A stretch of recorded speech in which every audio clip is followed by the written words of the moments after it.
चौसार समाजाची कुलस्वामिनी श्री हिंगुलांबिका देवी मातेस करण्यात येणारे विविध अवतार आणि पार पडणारे धार्मिक कार्यक्रम यामुळे भक्तगण भारावून गेले आहेत। पूर्व भागातील गणेशपेठ परिसरातील हिंगुलांबिका देवी मंदिरात देवी मातेला विविध अवतारांची सजावट करण्यात येत आहे। देवी मातेचं रूप पाहण्यासाठी भक्तगणांची इथं मोठ्या प्रमाणावर गर्दी होते। विविध धार्मिक कार्यक्रमही इथं भक्तगणांच्या उपस्थितीत पार पडत असून मंदिर परिसर भक्तिमय वातावरणानं भारावून गेला आहे। दरम्यान रविवारी श्री हिंगुलांबिका देवी मातेला कोल्हापूरची महालक्ष्मी मातेचा अवतार करण्यात आला होता।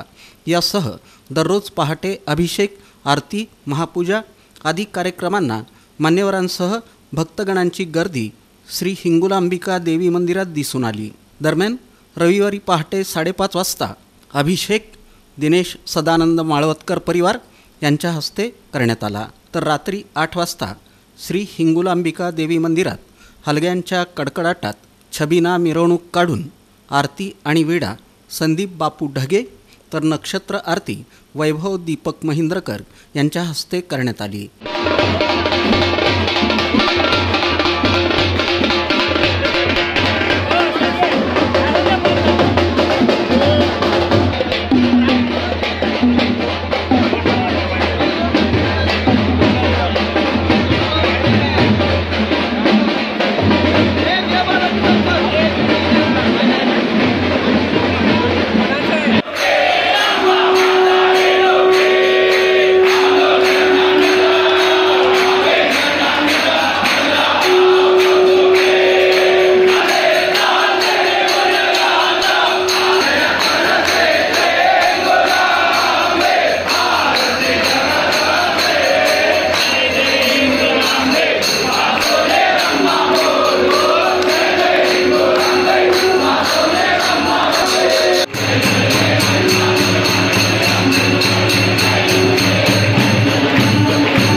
यावेळी भक्तगणांनी मंदिर परिसर फुलून गेला होता। श्री हिंगुलांबिका मंदिर समितीचे विश्वस्त पदाधिकारी तसंच श्री हिंगुलांबिका देवी नवरात्र महोत्सवाचे अध्यक्ष, पदाधिकारी, कार्यकर्ते, भक्तगण यावेळी मोठ्या संख्येने उपस्थित होते।